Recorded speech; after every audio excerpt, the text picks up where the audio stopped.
اعوذ باللہ من الشیطان الرجیم بسم اللہ الرحمن الرحیم۔ السلام علیکم، میں ہوں مہک گل اور آپ دیکھ رہے ہیں میرا چینل صراط مستقیم۔ آج جو میں آپ کے لیے ویڈیو لے کر حاضر ہوں وہ ہے سورج گرہن کے متعلق۔ ہم سائنس کی روح سے اور حدیث کی روح سے آپ کو بتائیں گے سورج گرہن کے متعلق، جیسے کہ کل 20 اپریل ہے اور کل سورج گرہن ہے۔ تو ویڈیو شروع کرنے سے پہلے اگر آپ ہماری ویڈیو سے مستفید ہیں تو ہمارے چینل کو سبسکرائب کر لیں اور بیل آئکن کو کلک کر لیں اور ہمارے ساتھ آخر تک ویڈیو میں رہیے گا۔ اللہ تعالیٰ نے چاند سورج ہمیں عطا فرمائی ہے اور اللہ بتانا چاہتا ہے کہ جس طرح میں ان کو نور عطا فرماتا ہوں اور تھوڑی دیر میں بے نور کرتا ہوں، اللہ روز قیامت ان کو مکمل ختم بھی کر سکتا ہے۔ اے لوگو، اپنے رب کے آگے جھکو اور توبہ کرو، اللہ تمہیں نشانی بتا رہا ہے کہ میں ہر چیز پر قادر ہوں۔ ہمارے پیارے آقا حضرت محمد صلی اللہ علیہ وسلم کو اللہ تعالیٰ نے اولاد نرینہ عطا فرمایا۔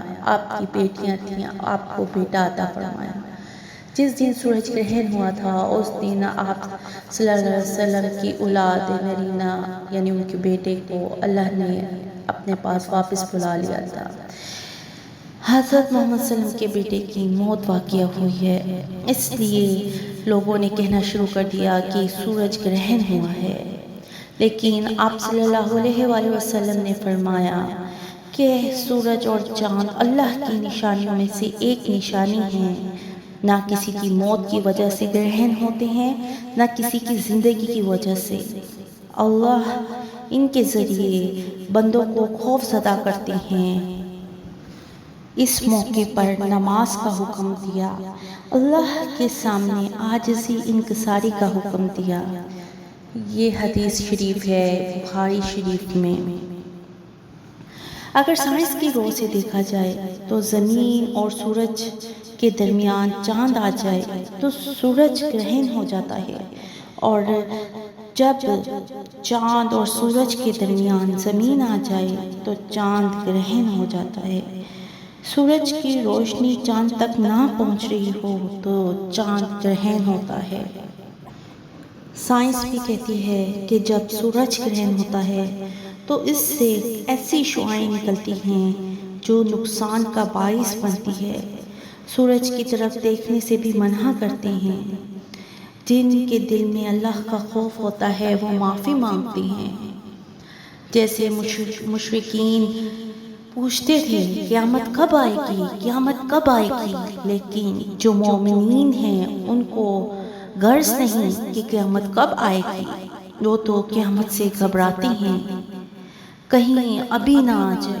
جو اللہ سے ڈرتے ہیں وہ تو ہر حالت میں خوف زدہ ہو جاتے ہیں، اپنے گناہوں کی معافی طلب کرتے ہیں۔